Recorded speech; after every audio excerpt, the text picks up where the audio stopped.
BPSC mains के लिए हम आज न्यायिक सक्रियता को डिस्कस करेंगे। तो आइए देखते हैं न्यायिक सक्रियता को कैसे हम देखेंगे। पहले हम देखेंगे कि न्यायिक सक्रियता है क्या, न्यायिक सक्रियता क्या है और न्यायिक सक्रियता की पृष्ठभूमि क्या है इसके विकास का। उसके बाद हम देखेंगे कि न्यायिक सक्रियता का कारण क्या है, फिर हम इसके प्रभाव को देखेंगे। प्रभाव में दोनों सकारात्मक प्रभाव, नकारात्मक प्रभाव। फिर हम एक बैलेंस्ड ओपिनियन देंगे अपना, जो ओपिनियन जिसको आप वे फॉरवर्ड या आगे की राह कहते हैं। और फिर एक कंक्लूजन, निष्कर्ष। तो सबसे पहले हम समझते हैं कि न्यायिक सक्रियता है क्या। सरकार के 3 अंग है, कार्यपालिका, विधायिका और न्यायपालिका। सबके कार्य विभाजित है। विधायिका का कानून का निर्माण करना, कार्यपालिका का काम उसको एग्जीक्यूट करना और न्यायपालिका के काम, मुख्य काम क्या है, उसके सामने जो मामले आते हैं उसकी सुनवाई करना और उसके ऊपर फैसला देना। लेकिन जो ये न्यायपालिका के परंपरागत कार्य है कि अपने समक्ष आए हुए मामलों की सुनवाई करना, उसके ऊपर फैसला देना, इससे इतर हट करके जब न्यायपालिका के द्वारा कुछ ऐसे मामलों में दखल दी जाती है, जब न्यायपालिका कार्यपालिका और विधायिका को निर्देशित करती है कि वो अपने दायित्वों का ठीक से निर्वहन करे, तो ऐसी स्थिति को हम न्यायिक सक्रियता के नाम से जानते हैं। यानी न्यायिक सक्रियता वह स्थिति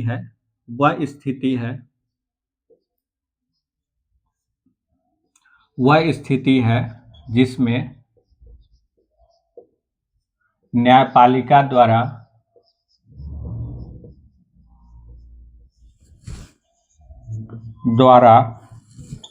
कार्यपालिका एवं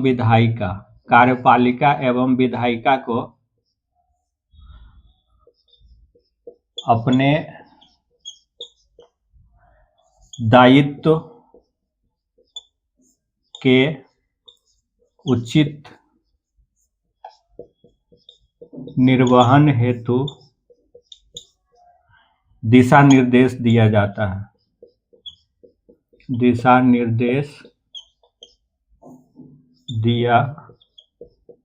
जाता है।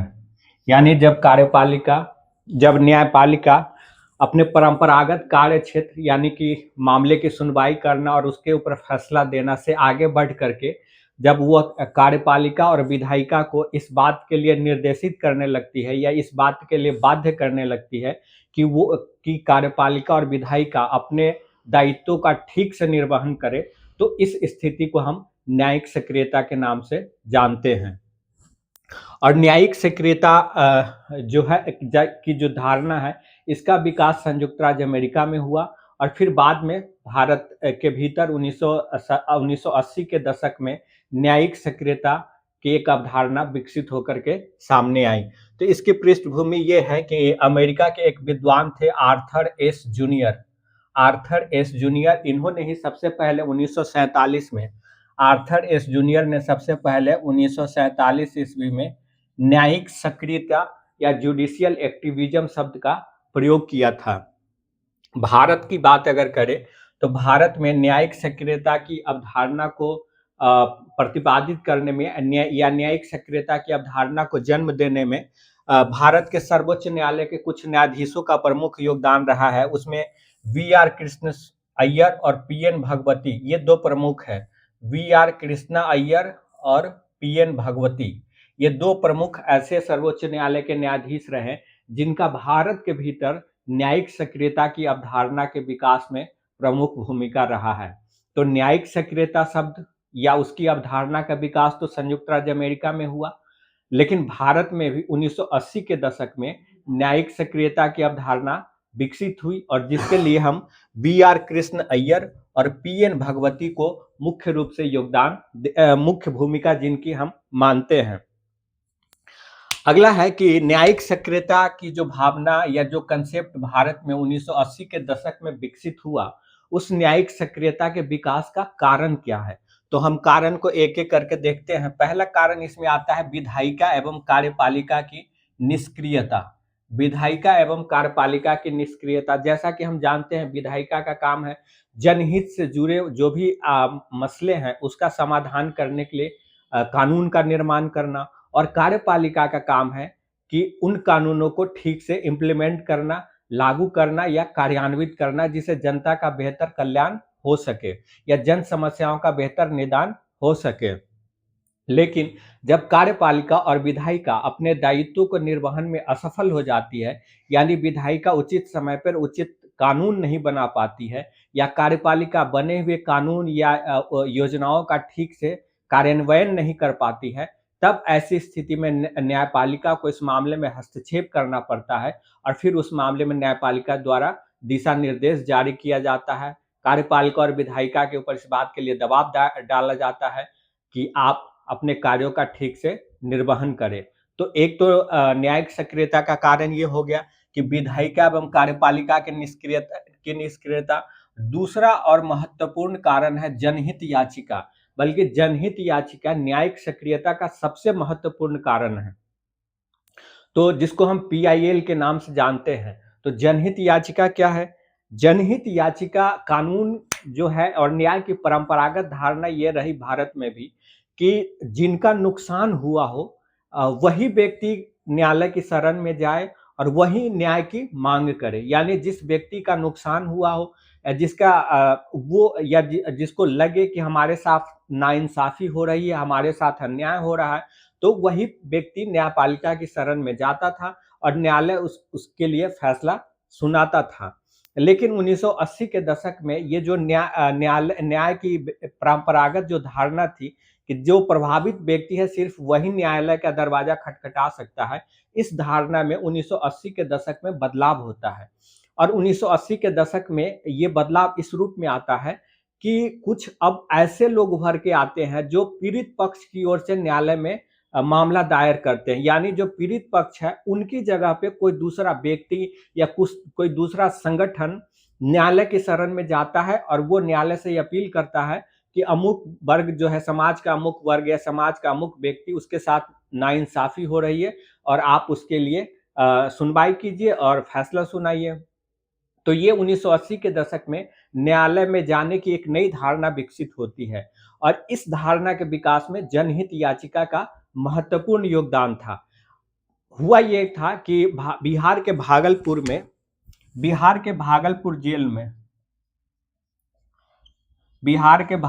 जेल में कुछ कैदी बंद करके रखे गए थे और उनको काफी समय से बंद करके रखा गया था और जिन मामलों में उनको बंद करके रखा गया था, ऐसा कुछ लोगों को लगा कि अगर उनके ऊपर फैसला सुना भी दिया जाता और उन्हें दोषी भी ठहरा दिया जाता, तो शायद इतने समय तक उनको जेल में उनको इतने लंबी सजा नहीं मिलती जितने समय तक कि वो अब तक बिना फैसला के जेल में गुजार चुके हैं। तो ऐसी स्थिति में सुप्रीम कोर्ट के सामने एक याचिका दायर की गई और वह भारत में पहली जनहित याचिका थी और वो जो याचिका थी उसको हुसैन-आरा खातून बनाम बिहार राज्य के नाम से जाना जाता है। हुसैन-आरा खातून बनाम बिहार राज्य, और ये जनहित याचिका 1979 ईस्वी में कोर्ट में लाई गई थी। तो ये भारत के भीतर पहली जनहित याचिका थी जिसको हुसैन-आरा खातून बनाम बिहार राज्य के नाम से जाना जाता है और ये यही जनहित याचिका थी जिसमें कोर्ट से ये अपील की गई थी कि उसके ऊपर जो भागलपुर जेल में जो कैदी बंद है उनके ऊपर सुनवाई किया जाए, क्योंकि कुछ लोगों को लगा, जो लोग कोर्ट गए उनको ऐसा लगा कि उनको अगर अपराधी भी बना दिया जाता तब भी शायद उनको इतनी सजा नहीं होती जितनी सजा वो बिना मुकदमा चले भुगत चुके हैं। तो ये पहला मामला था भारत में जनहित याचिका का। उसके अलावा न्यायिक सक्रियता का एक कारण होता है न्यायिक उत्साह। न्यायिक उत्साह क्या होता है कि कई बार सुप्रीम कोर्ट या हाई कोर्ट में ऐसे जज होते हैं जो स्वतः ही समाज सुधार के लिए या समाज की भलाई के लिए बहुत उत्साहित होते हैं। यानी वो स्वतः संज्ञान लेकर के सामाजिक मामलों में हस्तक्षेप करते हैं और उस तरह के मामलों के ऊपर सुनवाई करते हैं, संबंधित अधिकारियों को कोर्ट में तलब करते हैं और उनसे पूछताछ करते हैं, उनको आवश्यक निर्देश देते हैं।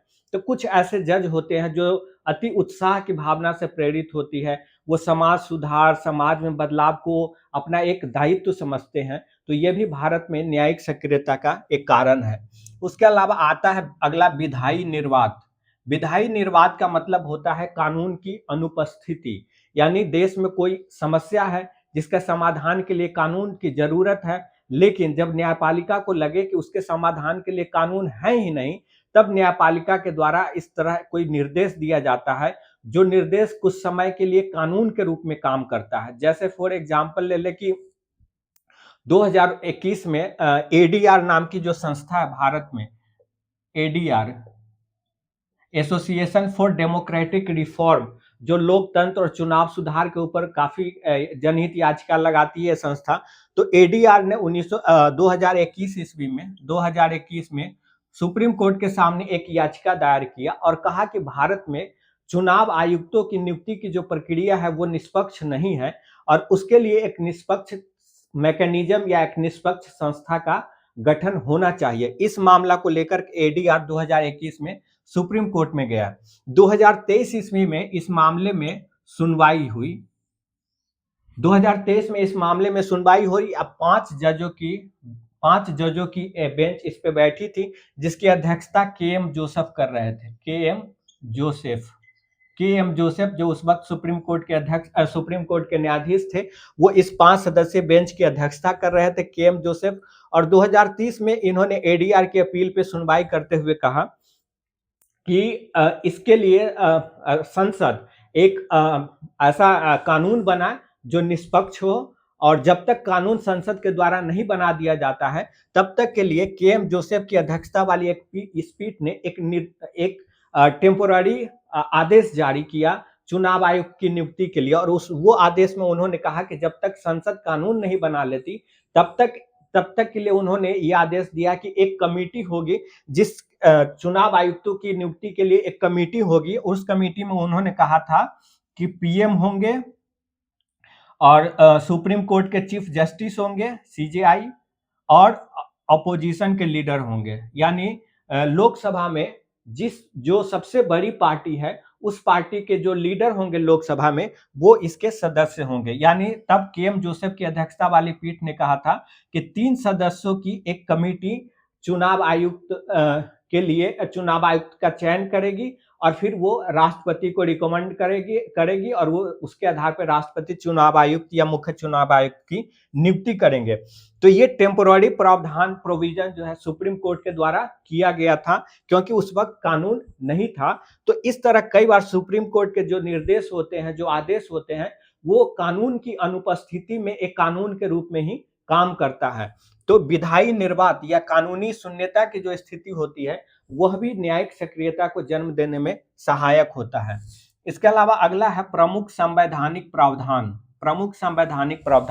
अब हमारे संविधान के भीतर कुछ अनुच्छेद ऐसे हैं जिसके प्रावधान को जब हम देखते हैं तो वो प्रावधान ऐसे हैं जिसको देख करके सुप्रीम कोर्ट ने ये निर्णय दिया कि इस अनुच्छेद में जो प्रावधान किए गए हैं, अगर कार्यपालिका स्वेच्छा से उन प्रावधानों को लागू नहीं करती है तो संविधान के संरक्षक होने के नाते हमें कार्यपालिका को इस मामले में दिशा निर्देश जारी करना ही होगा। तो उन्होंने कहा कि अनुच्छेद 14, अनुच्छेद 19, अनुच्छेद 21, अनुच्छेद 32, अनुच्छेद 39A के अंतर्गत के जो प्रावधान है, उन प्रावधानों को इम्प्लीमेंट करने के लिए अगर कार्यपालिका स्वतः संज्ञान नहीं लेती है, यानी कार्यपालिका खुद से काम नहीं करती है, खुद से कदम नहीं उठाती है, तो ऐसी स्थिति में हमें बाध्य होकर हस्तक्षेप करना पड़ेगा और कार्यपालिका को दिशा निर्देश जारी करना ही पड़ेगा। तो ये भी संवैधानिक प्रावधान जो है अनुच्छेद 14, 19, 21, 32, 39 के, वो भी भारत में न्यायिक सक्रियता की भावना को जन्म देता है। अगला है जन जागरूकता। जैसे जैसे भारत में लोकतंत्र डेवलप होता गया, वैसे वैसे लोगों को अपने संवैधानिक अधिकारों का एहसास होता गया, और अपने संवैधानिक अधिकारों का जैसे जैसे एहसास होता गया, राज्य से उसकी अपेक्षाएं बढ़ती गई और उनका लोगों को लगा कि राज्य को हमारे इन आवश्यकताओं की पूर्ति करनी चाहिए। लेकिन जब उन्हें लगा कि राज्य हमारी इन आवश्यकताओं की पूर्ति के लिए कानून नहीं बना रहा है, या अगर कानून है तो कार्यपालिका उसको ठीक से लागू नहीं कर रहा है, तब ऐसी स्थिति में कार्यपालिका और विधायिका से निराश होकर के लोग सुप्रीम कोर्ट की शरण में गए, और तब सुप्रीम कोर्ट फिर कार्यपालिका और विधायिका को दिशा निर्देश देने के लिए बाध्य हुई। तो जन जागरूकता भी एक कारण है। उसका अलावा एक कारण है राजनीतिक भ्रष्टाचार। राजनीतिक भ्रष्टाचार का मतलब ये होता है कि राजनीतिक भ्रष्टाचार, जब राजनीति में बहुत अधिक भ्रष्टाचार होने लगा, खास करके 1990 के बाद, तो उस भ्रष्टाचार को दूर करने के लिए, चूंकि राजनीति के जो भ्रष्टाचार होते हैं उसमें कहीं ना कहीं संसद के सदस्य या संसद में जो रूलिंग पार्टी होती है या जो अपोजिशन की पार्टी होती है, उन्हीं के मेंबर या उनके पार्टी के सदस्य या उनके पार्लियामेंट के मेंबर या विधानसभा के मेंबर ही उसमें संलिप्त होते हैं। तो ऐसे में एक संभावना ये होती है कि जो राजनीतिक दल सत्ता में है या विपक्ष में है, वो इस दिशा में राजनीतिक भ्रष्टाचार को दूर करने में कोई रुचि नहीं लेती है, क्योंकि इससे उसका अपना हित प्रभावित होता है। तो ऐसी स्थिति में न्यायपालिका के कुछ लोगों, आम जो जागरूक लोग हैं, वो कोर्ट की शरण में गए, और कई बार न्यायपालिका ने स्वतः संज्ञान लेकर के भी ये विधायिका को यह दिशा निर्देश दिया कि वो भारत राजनीति में जो भ्रष्टाचार है उसको दूर करने के लिए कानून बनाए। और कई बार सुप्रीम कोर्ट के द्वारा चुनाव आयोग को भी निर्देश दिया गया कि राजनीति में जो भ्रष्टाचार है उसको दूर करने के लिए कुछ उचित कार्य योजना तैयार करे, और इस संबंध में चुनाव आयोग के द्वारा कार्य योजना तैयार भी किया गया।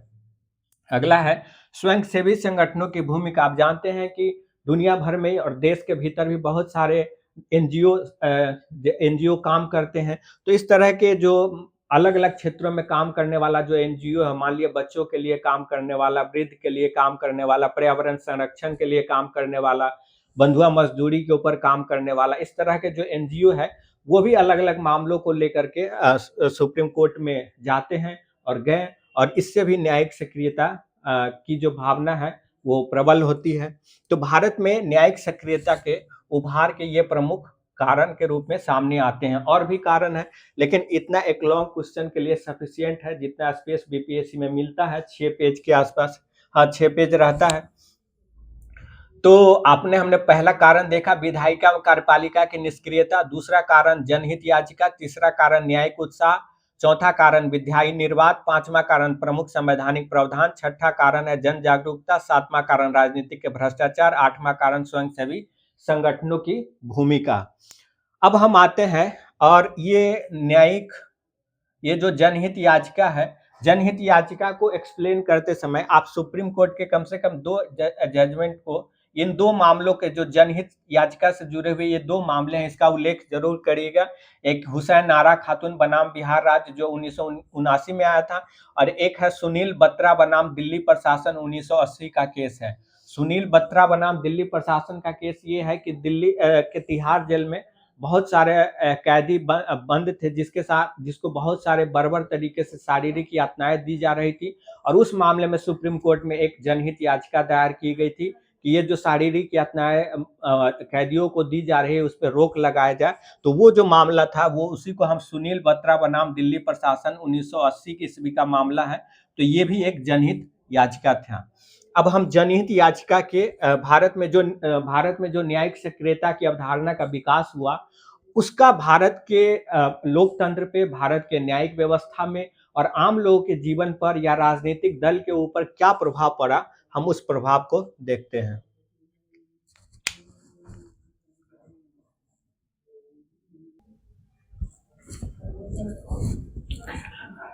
न्यायिक सक्रियता के प्रभाव, जैसा कि हमने पहले कहा कि न्यायिक सक्रियता के प्रभाव को हम 2 रूप में देखेंगे। इसके क्या सकारात्मक प्रभाव पड़े भारतीय लोकतंत्र और न्यायिक व्यवस्था पर, जनहित के ऊपर, और इसके क्या नकारात्मक प्रभाव है, हम इन दोनों को देखेंगे।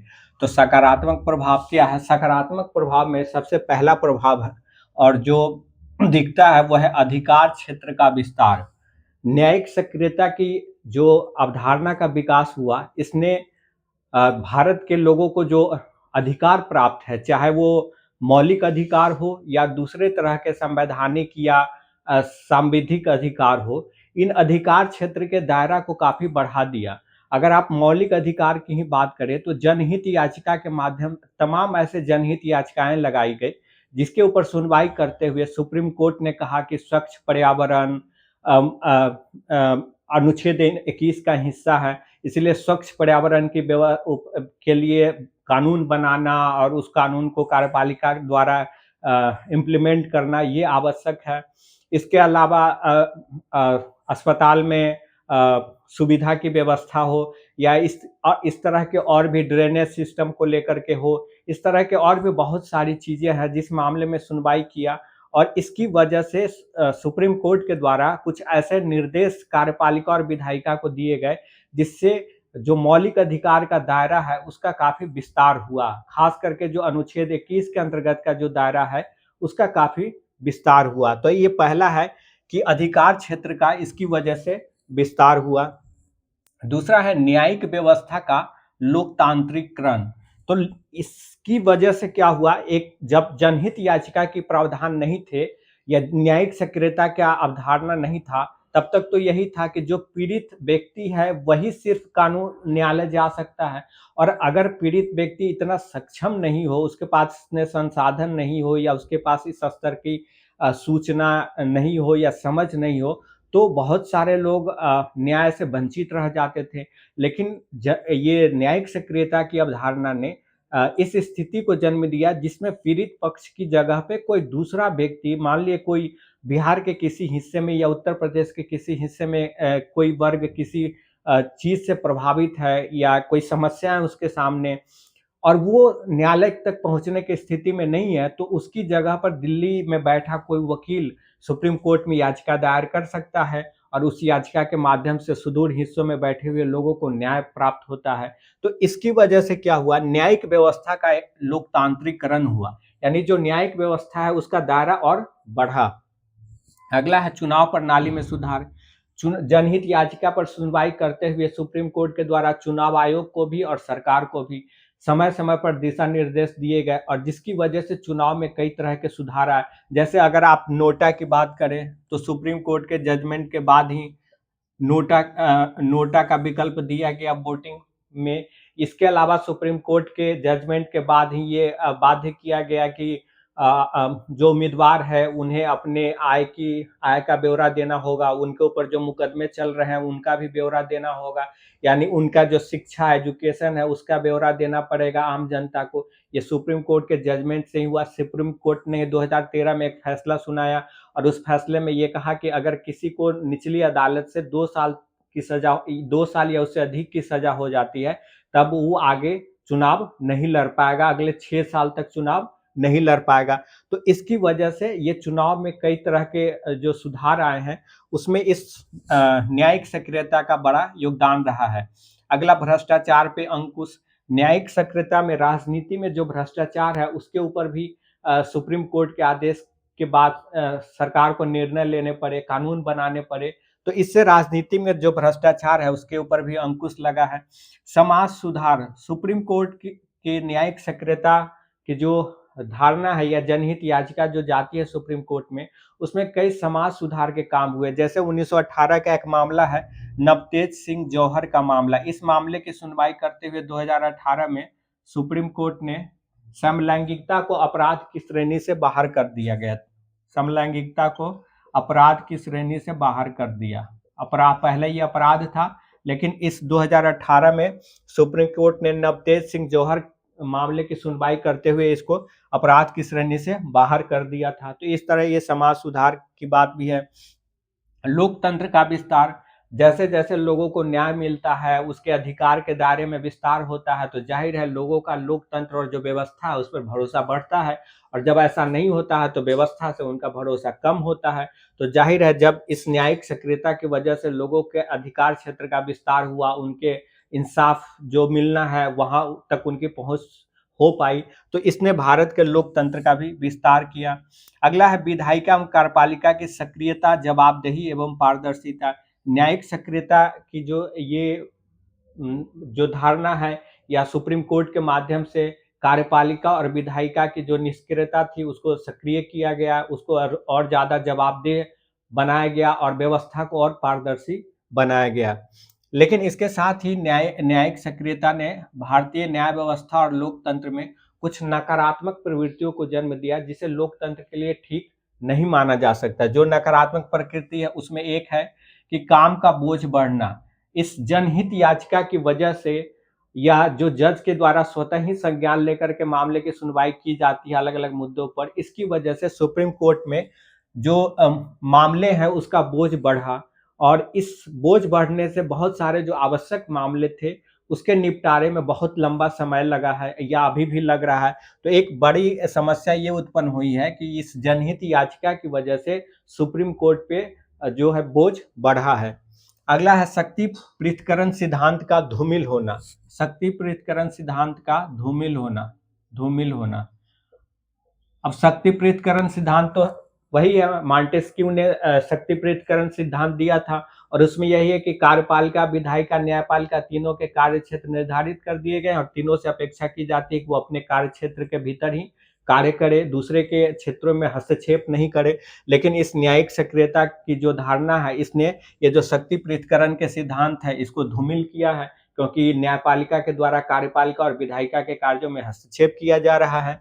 इसके अलावा टकराव, शक्ति ये न्यायिक सक्रियता ने न्यायपालिका और विधायिका तथा न्यायपालिका और कार्यपालिका के बीच टकराव की स्थिति को जन्म दिया है।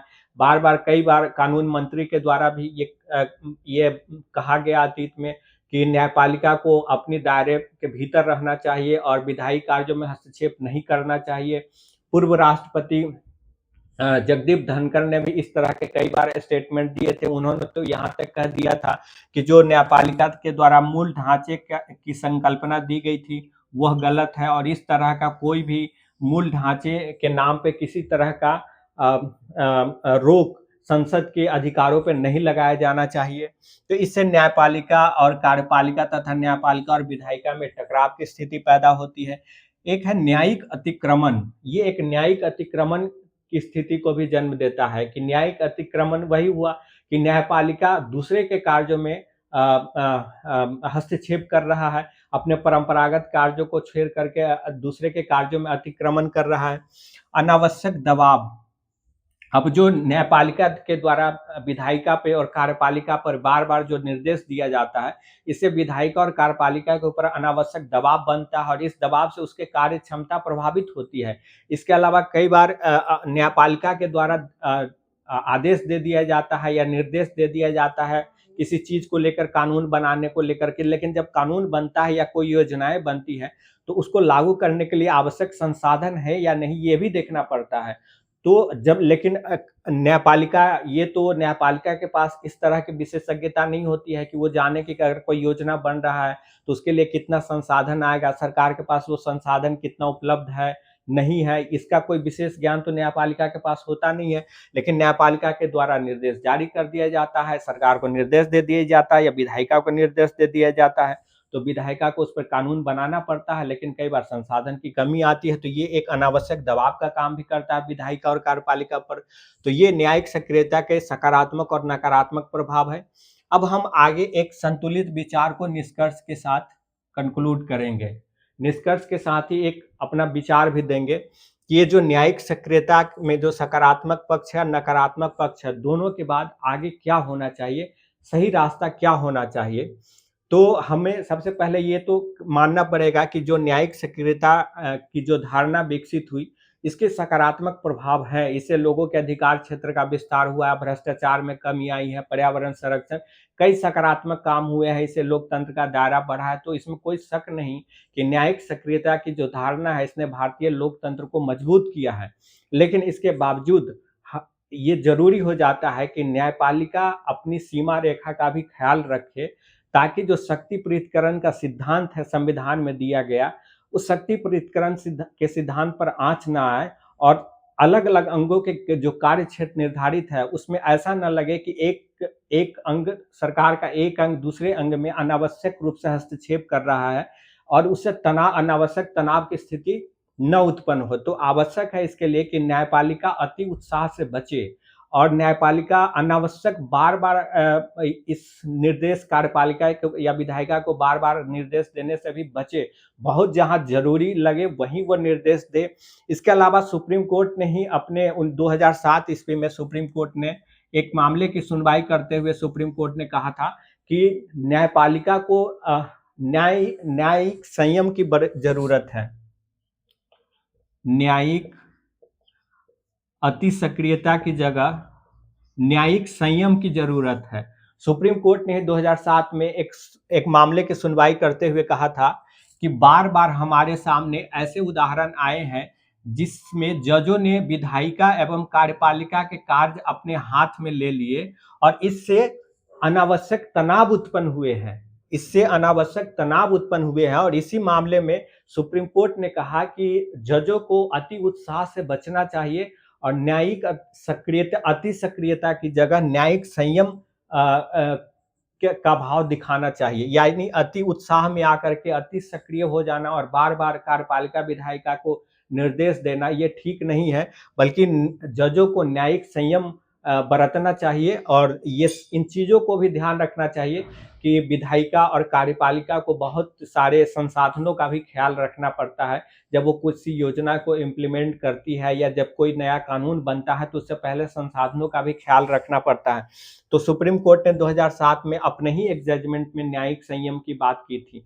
तो इसको हम सुप्रीम कोर्ट के इस जजमेंट के साथ हम एक संतुलित राय दे सकते हैं कि न्यायिक सक्रियता के सकारात्मक पक्ष है, इसे कई तरह के सुधार आए हैं, लोकतंत्र का भी विस्तार हुआ है, लोगों न्यायिक प्रक्रिया का लोकतांत्रिकरण हुआ है। लेकिन इसके बावजूद चूंकि भारत के संविधान में शक्ति पृथक्करण के सिद्धांत को स्वीकार किया गया है, कार्यपालिका, न्यायपालिका और विधायिका के कार्य क्षेत्र को बांट दिया गया है और कोई भी लोकतांत्रिक व्यवस्था सुचारू रूप से चलता रहे, इसके लिए जरूरी है कि तीनों ही जो अंग है सरकार के, वो अपने अपने दायरे के भीतर रह करके ही काम करे, दूसरे के मामलों में अनावश्यक हस्तक्षेप नहीं करे। इस हस्तक्षेप की वजह से जो लोकतंत्र की जो मूल भावना है उस पे आंच आता है और लोकतांत्रिक प्रक्रिया कमजोर पड़ती है। तो इस तरह एक हम सुप्रीम कोर्ट के इस जजमेंट में जो कहा गया है उसके साथ ही हम एक कंक्लूजन के साथ और उसी कंक्लूजन में एक संतुलित विचार के साथ हम इस आंसर को समाप्त कर सकते हैं। तो ये रहा न्यायिक सक्रियता।